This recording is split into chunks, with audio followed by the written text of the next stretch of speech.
প্রিয় ভাইয়েরা আমার, ইমান বড় দামি জিনিসের নাম। সাহাবায়ে কেরাম ইমানের জন্য জীবন দিয়েছেন, রক্ত দিয়েছেন, রাসূল দান মোবারক শহীদ করেছে।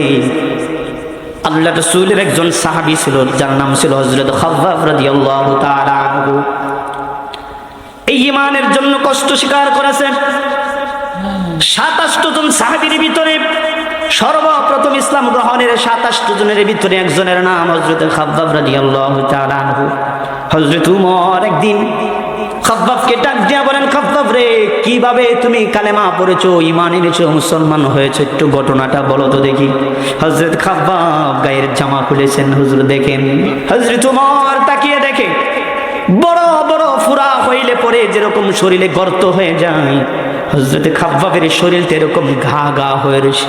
বলে, খাব্বাব রে, তুমি কি অসুস্থতার ভিতরে ছিল নাকি দীর্ঘদিন? বলে, না না, আমিরুল মুমিনিন, না গো, অসুস্থতার ভিতরে ছিলাম না। ঈমান আনার অপরাধে কাফির বেঈমানেরা আমাকে এইভাবে আঘাত করেছে। ঈমান আনার জন্য কাফের বেঈমানেরা আমাকে আঘাত করতে করতে করতে করতে জ্বলন্ত কয়লার উপরে রেখে আমাকে টানা হেঁচড়া করা হইতো।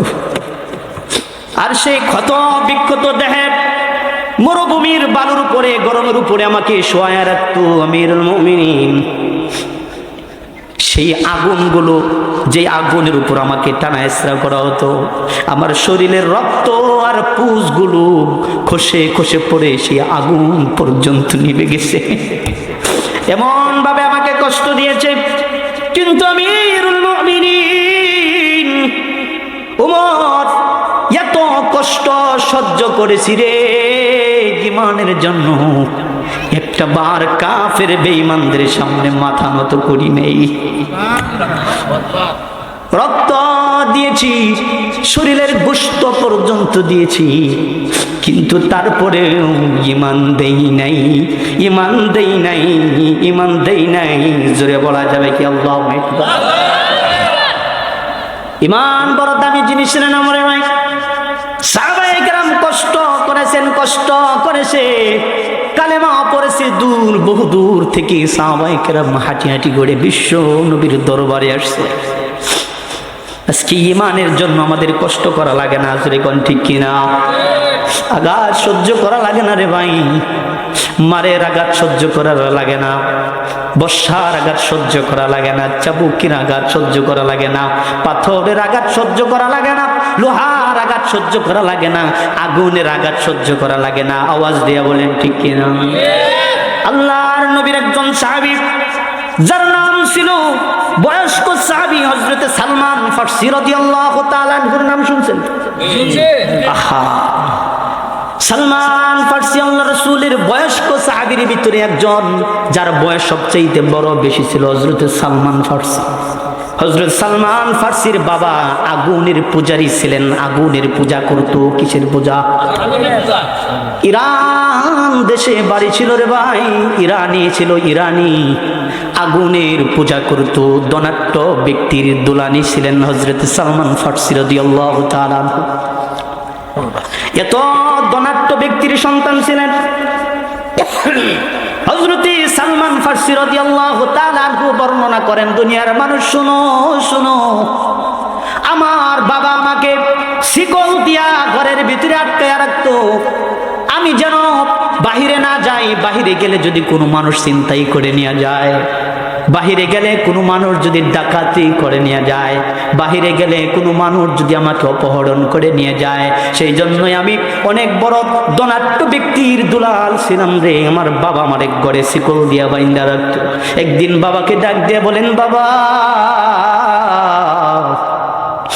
একমাত্র সন্তান আমি তোমার, এই যে শিকল দিয়া তুমি বাইন্দা রাখো রে বাবা, ও বাবা, তোমার এত সম্পত্তি আমি তো দেখলাম না, দেখার ভাগ্য আমার হলো না। আজকে যদি তুমি মারা যাও বাবা, বলো তো দেখি এই সম্পত্তির হিসাব আমি কেমন করে মিলাইব? ঠিক কিনা বলে? বাবার কথা সন্তান শোনার পরে, সন্তানের কথা বাবা শোনার পরে কথা তো বড়ই ঠিক, কারণ সন্তান তো আমার একটা, এইভাবে যদি আমি বেঁধে রাখি তাহলে আমার সম্পত্তির হিসাব মিলাবে কে? আমি যদি মারা যাই এই সম্পত্তি তো অন্য মানুষে ভোগ করবে। ঠিক কিনা? আওয়াজ দিয়ে বলে। বাবা ডাক দিয়ে বলেন, বাবা আসো। শিকলের বাঁধন খুলে দিয়ে বাবার সাথে যায়, প্রতিদিন এদিক সেদিক ওদিক সেদিক ঘোরাঘুরি করে আর সম্পত্তির হিসাব মেলায়। সালমান ফার্সি ডাক দিয়া বলেন, দুনিয়ার মানুষ শোনো, একদিন এই সম্পত্তি দেখতে দেখতে দেখতে দেখতে এক জায়গায় একটা গির্জাঘরের সামনে দেখলাম আসমানি কিতাবের একজন ব্যক্তি, একজন পণ্ডিত আসমানি কিতাবের তালিম দিতেছে। সুবহানাল্লাহ বলেন। আমি আস্তে আস্তে যাইয়া সেই পাদ্রীর সামনে বসে গেলাম, যিনি আসমানি কিতাবের তালিম দিতেছে। তার কথাগুলো শোনার পরে আমার অনেক ভালো লেগেছে, দিলটা পরিবর্তন হয়ে গেছে, দিলটা নরম হয়ে গেছে। আমি সিদ্ধান্ত নিলাম দুনিয়ার জীবন কিছু না, মরাই তো লাগবেই। জোরে কোন কথা ঠিক কিনা? দুনিয়ার জীবন কিছু নাই রে ভাই, কেউ আগে আর কেউ পরে। আজ হোক কাল হোক মালাকুল মউত সাক্ষাৎ করবে কিনা আওয়াজ দিয়া বলেন। কথা ঠিক কিনা? দাদা গেল, বাবা গেল, কেউ এলো না ফিরে, হঠাৎ আজরাইল সামনে খাড়া গো। ঠিক, আজরাইল বলবে চলো অন্ধকার কবরে, হঠাৎ আজরাইল সামনে খাড়া গো। আজ না হয় কাল তুমি যাইবা কবরে, যাওয়ার সময় দেখবা চেয়ে গো, তোমার সবই রইল পরে, যাওয়ার সময় দেখবা চেয়ে গো। আওয়াজ দিয়া বলেন ঠিক কিনা? প্রিয় ভাইরা আমার, হযরতে সালমান ফার্সি ডাক দিয়া বলেন, দুনিয়ার মানুষ শোনো শোনো,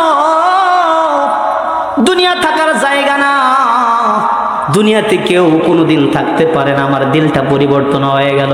আমি সেই পাদ্রীর কাছে গির্জার সামনে বসে কালেমা পড়ে মুসলমান হয়ে গেলাম। আগুনের পূজা বাদ দিয়া, সালমান ফার্সি আগুনের পূজা বাদ দিয়া কালেমা পড়ে মুসলমান হয়ে গেলেন। গির্জার সামনে সেই পাদ্রীর সাথে বসে পড়লেন। পাদ্রী বলেন বলেন বলেন বলেন, কি করলে পরে আমার আল্লাহ পাওয়া যাবে? বলে বলেন সুবহানাল্লাহ। কি করলে পরে আল্লাহ পাওয়া যাবে? বলে আমার সাথেই তুমি থাকো, সব কিছুই বাদ দেওয়া লাগবে। সব কিছু বাদ দিয়া, কারণ সালমান ফার্সি যদি তার আব্বার কাছে আরো ফেরত যায়, বলেন তো দেখি গ্রহণ করবে নাকি?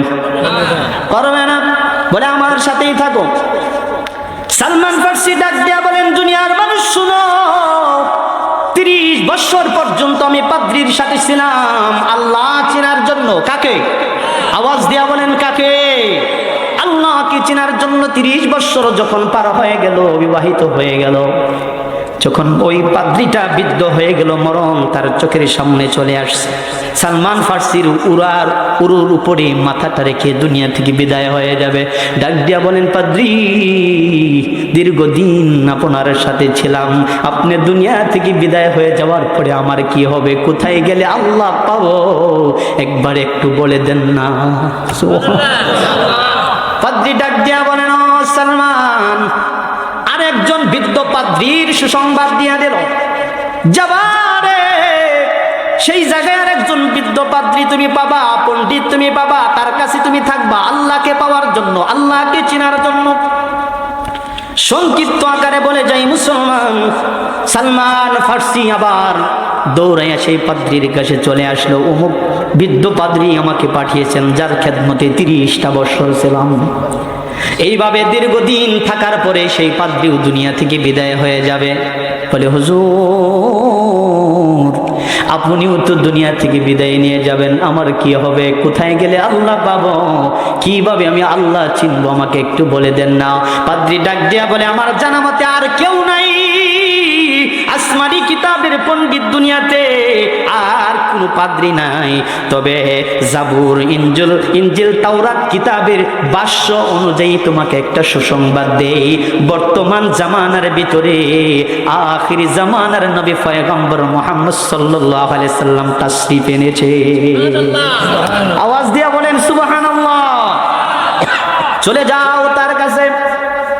বলে, হুজুর কোথায় গেলে পাবো গো সেই মুহাম্মদুর রাসূল? কোথায় গেলে আমি পাবো? পাদ্রী বললেন, তোমাকে তোমাকে তিনটা নির্দেশনা আমি দিয়া দেই। আওয়াজ দিয়ে বলেন কয়টা? তিনটা নির্দেশনা আমি তোমাকে দিয়ে দেই। এক নাম্বার হলো সেই নবীকে পাইবা সেই জায়গায়, বলে যেই জায়গায় খেজুর গাছের বাগান অনেক বেশি। আওয়াজ দিয়ে বলেন সুবহানাল্লাহ। সেই জায়গায় গেলে তুমি রাসূল পাবা। বলে আরো কোনো নির্দেশনা আছে নাকি? বলে হ্যাঁ, আরো নির্দেশনা হলো সেই আখিরি জামানার পয়গম্বর নবী, শেষ নবী, সর্বশেষ নবী, শ্রেষ্ঠ নবী, যেই নবী জিন্দিগিতে কোনোদিন সদকা খাবে না রে, হাদিয়া গ্রহণ করবে কিন্তু সদকা গ্রহণ করবে। আওয়াজ দিয়া বলেন সদকা গ্রহণ করবে। তৃতীয় নাম্বার হলো সালমান। তৃতীয় নিদর্শন হলো সেই নবীকে চিনার। তিন নাম্বার কারণ হলো, তিন নাম্বার নিদর্শন হলো রাসূল করিম সাল্লাল্লাহু আলাইহি ওয়াসাল্লামের মোহরে নবুয়তের যে সিল, সেই সিলটা তার কাদের উপরে থাকবে, ঝলমল করতে থাকবে। জোরে বলেন সুবহানাল্লাহ। প্রিয় ভাইরা আমার, হযরতে সালমান ফারসি রাদিয়াল্লাহু তাআলা আনহু, কষ্ট হইতেছে, ধীরে ধীরে ছুটলেন সেই ইরান দেশ থেকে দূর, বহু দূর। ইরান থেকে মদিনা মুনাওয়ারা অনেক দূর। হাঁটি হাঁটি করে হযরতে সালমান ফারসি চললেন ইরাকের জমিন হয়ে। কোথায়? ইরান থেকে ইরাকের জমিন হয়ে চললেন।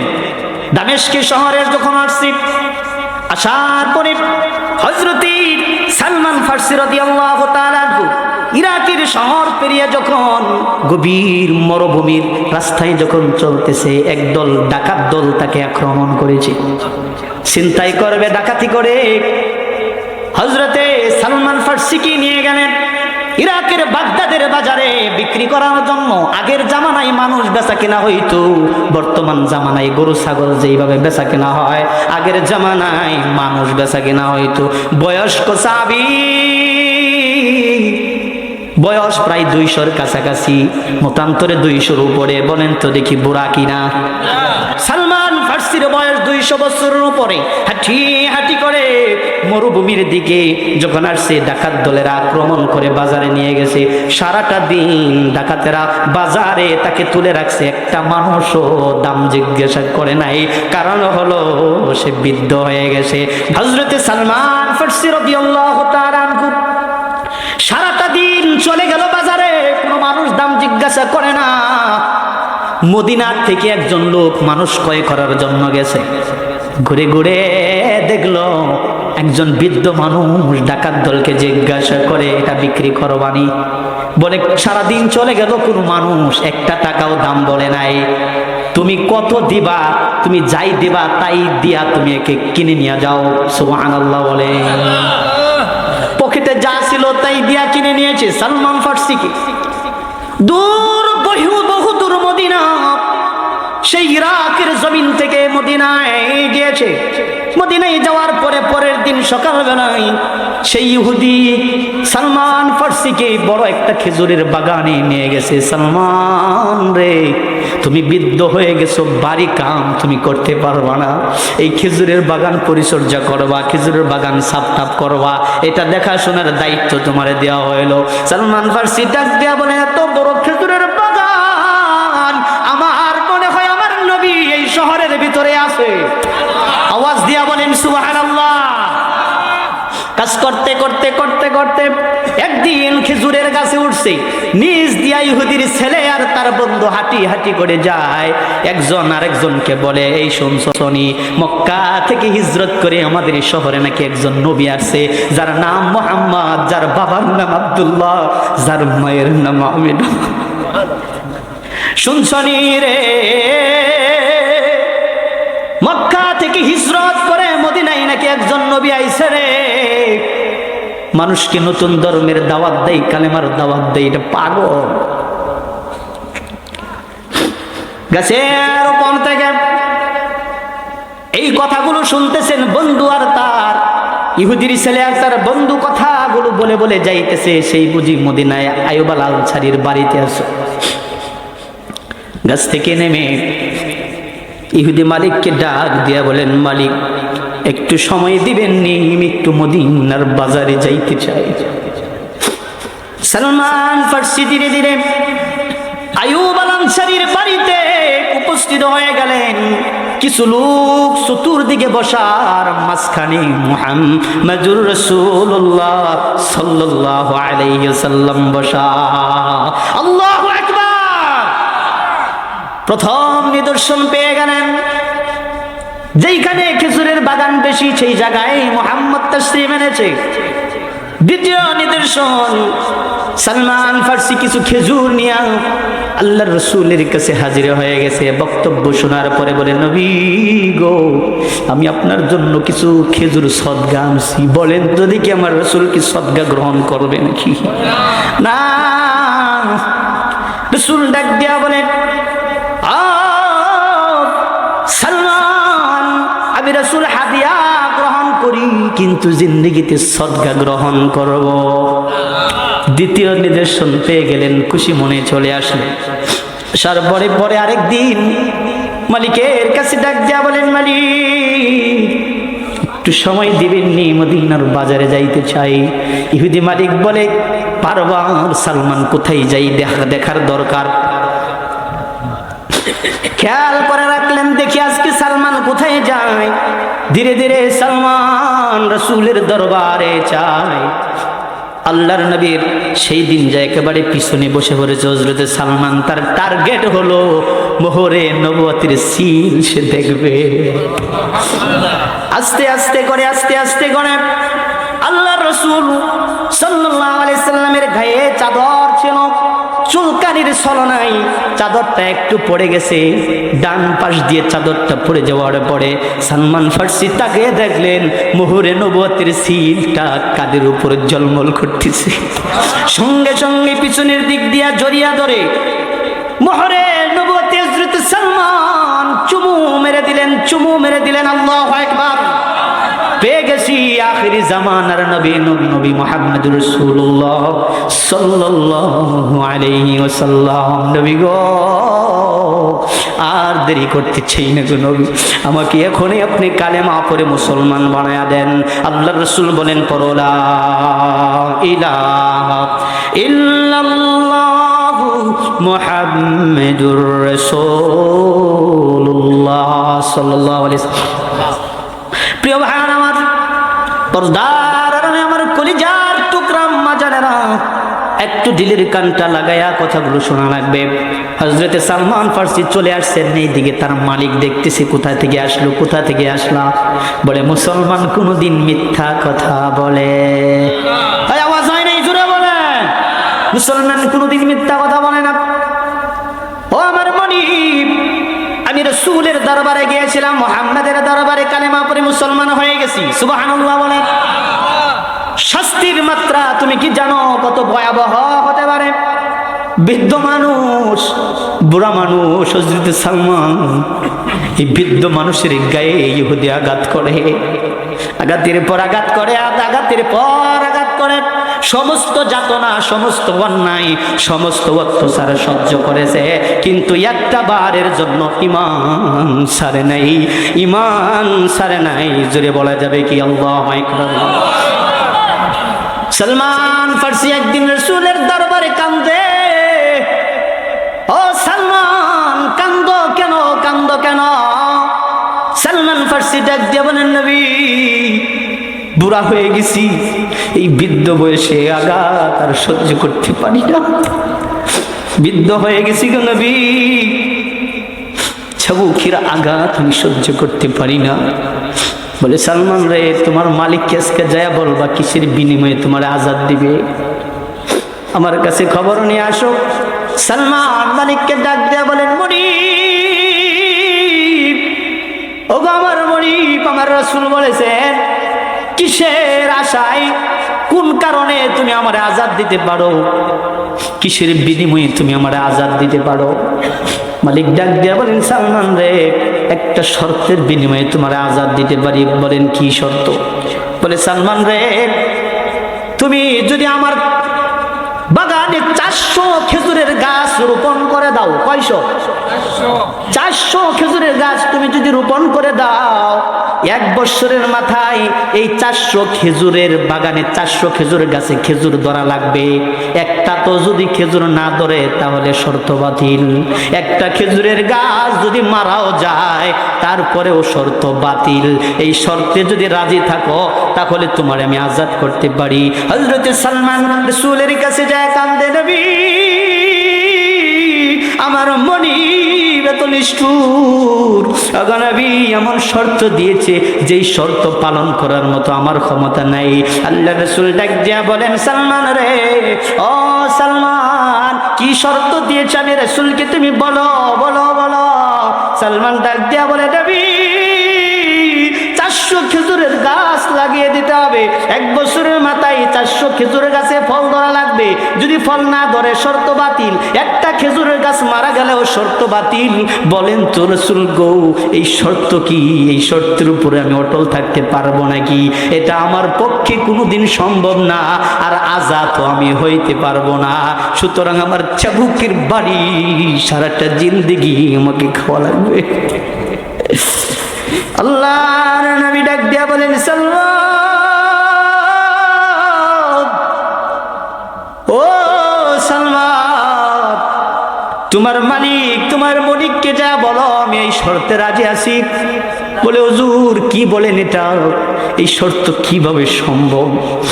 আল্লাহ রাসূল ডাক দিয়া বলেন, সাহাবীরে, আমি রাসূল নিজে ওই খেজুর গাছগুলো রোপণ করব। একবার আওয়াজ দিয়ে বলা যাবে কি ভাই সুবহানাল্লাহ? বলেন তো দেখি, আল্লাহ রাসূলের হাতে বরকত আছে না না? আল্লাহর নবী সাল্লাল্লাহু আলাইহি ওয়াসাল্লাম এই কথা শোনার পরে রাসূলের জবান থেকে শর্তে রাজি হয়ে গেলেন।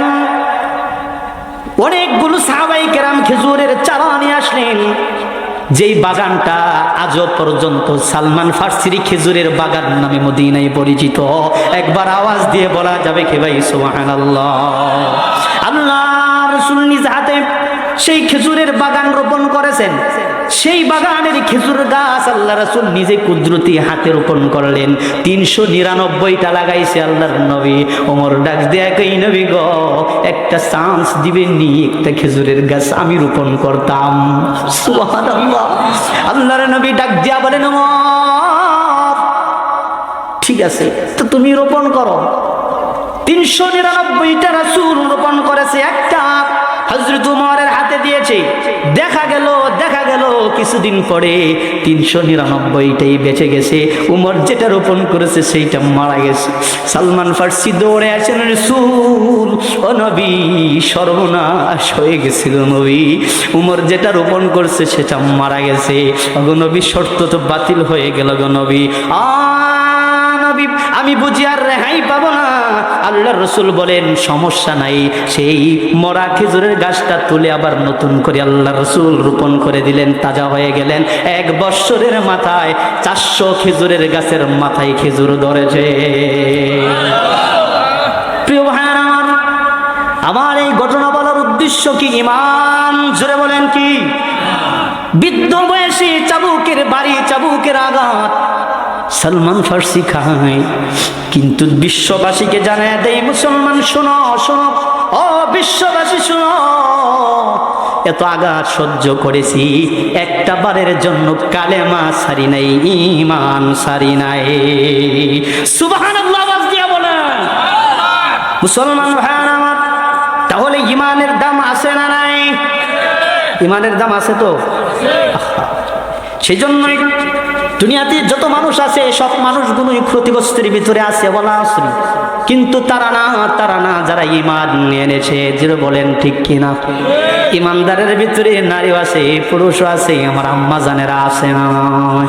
ঈমানের পথে অবিচল থেকে আমার মরণ যেন হয়। আমিন বলেন, আমিন। জোরে আওয়াজ দিয়া বলেন, ঈমানের পথে অবিচল থেকে আমার মরণ যেন হয়, তোমারই কাছে মিনতি আমার। কার কাছে? তোমারই কাছে মিনতি আমার, ও হে রহিম দয়াময়। ইমানের পথে অবিচল থেকে আমার মরণ যেন হয়। জোরে বলেন আমিন। ইমানের দাম আছে না নাই? তাহলে ইমানদারেরা ক্ষতিগ্রস্তের ভিতরে থাকবে, আওয়াজ দিয়ে বলেন থাকবে। ইমানদারেরা ক্ষতিগ্রস্তের ভিতরে থাকবে না, ইমানদারেরা জাহান্নামী কাতারে থাকবে না, ইমানদারেরা ইমান যারা না আনছে অর্থাৎ ইমানদারেরা জাহান্নাম থেকে বাঁচাইয়া তাদেরকে আল্লাহ তাআলা জান্নাত দিয়ে দিবে। যারা ইমানদার ক্ষতিগ্রস্তের ভিতরে থাকবে না, থাকবে না, থাকবে না। আওয়াজ দিয়ে বলেন কথা ঠিক কিনা? নাম্বার হলো আমানুর পরে ইমান আনার পরে যারা ইমানদার তারা ক্ষতিগ্রস্তের ভিতরে থাকবে। 2 নাম্বার হলো ওয়াবিলুস সলিহাত।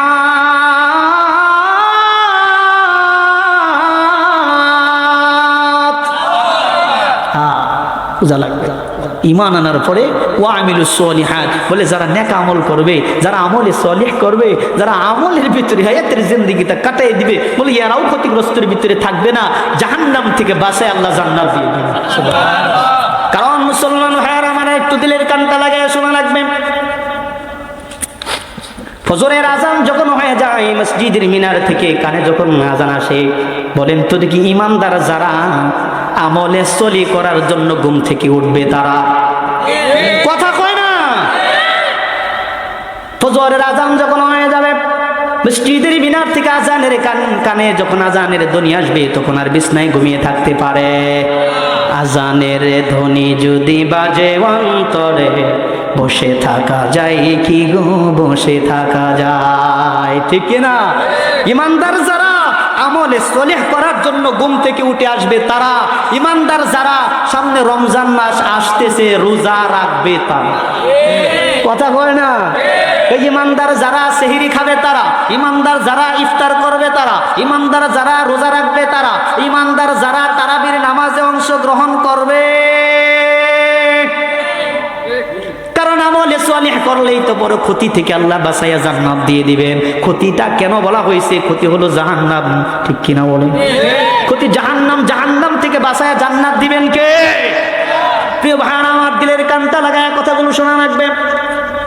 আহা, কোন দিকে যাবো লইয়া টেনশনই মনে হয়, খালি যেদিকেই যাইতেছি খালি ওইদিকেই বলার মন চাইতেছে, কিন্তু সময় নেই। রাত্র অনেক হয়ে গেছে, অনেক সময় দিয়েছি, অনেক রাত। গল্প করে 2 মিনিটের ভিতরে শেষ করে দিচ্ছি ইনশাআল্লাহ। ইল্লাল্লাযীনা আমানু, তাহলে ইমানদারেরা ক্ষতিগ্রস্তের ভিতরে থাকবে। ওয়ামিলুস সলিহাতি, যারা নেক আমল করবে। নেক আমলের ভিতরে আমার মা বোনেরা আছে তো, তাদের করার দরকার আছে কিনা? কু আনফুসাকুম ওয়া আহলিকুম নারা, আমরা জাহান্নাম থেকে বাঁচলে হবে না, তাদেরকেও বাঁচানোর দরকার আছে না নাই? এই পর্দা করা নেক আমলের ভিতরে আছে না নাই? এই স্বামীর খেদমত করা আছে না নাই? বোঝা লাগবে। আবার স্বামীরও আবার স্ত্রীর উপরে কিছু কর্তব্য হক আছে না নাই? এইটাও নেক আমলের ভিতরে আছে কিনা এইটাও বুঝুন লাগবে। প্রিয় ভাইয়ের আমার, 3 নাম্বার হলো ওয়াতাওয়াসাউ বিল হক, ওয়াতাওয়াসাউ বিল হক, ওয়াতাওয়াসাউ বিস সবর। এই 2টা শব্দ ওয়াতাওয়াসাউ বিল হক বলে হকের উপরে যারা অটল থাকবে, হকের উপরে যারা দাওয়াত দিবে, যারা নিজেও হকের উপরে অটল থাকবে, নিজে হক গ্রহণ করবে, অন্যকে হকের উপরে দাওয়াত দিবে, অন্যকে হকের উপরে রাখার জন্য চেষ্টা করবে, বলে ইয়ারাও ক্ষতিগ্রস্তের ভিতরে থাকবে না, এদেরকে আল্লাহ জান্নাত দিয়ে দিবে। ওয়াতাওয়াসাউ বিস সবর, যারা নিজেরাও সবর করবে, ধৈর্য ধারণ করবে, অন্যকেও যারা সবর শেখাবে, ধৈর্য ধারণ করার তারপরে দাওয়াত দিবে, এই আমলটা যারা গ্রহণ করে নিবে মুসলমান, তারাও ক্ষতিগ্রস্তের ভিতরে থাকবে না, আল্লাহ তাআলা তাদেরকেও জাহান্নাম থেকে বাঁচাইয়া জান্নাত দিয়ে দিবে। তাহলে 1 নাম্বার হলো ঈমান, 1 নাম্বার কি? 2 নাম্বার হলো আমলে সালিহ, কথা মনে থাকবে, ওয়াজ মনে থাকবো। 2 নাম্বার হলো আমলে সালিহ, 3 নাম্বার হলো হকের উপর অটল থাকা, হকের উপর অটল থাকা, হকের উপরে মানুষদেরকে তাওহীদের দাওয়াত দেওয়া। জোরে বলেন কথা ঠিক কিনা? আর 4র্থ নাম্বার হলো নিজেও সবর করবেন, ধৈর্য ধারণ করবেন, ফয়সালা যেটাই আসুক না কেন ধৈর্য ধারণ প্রয়োজন আছে না?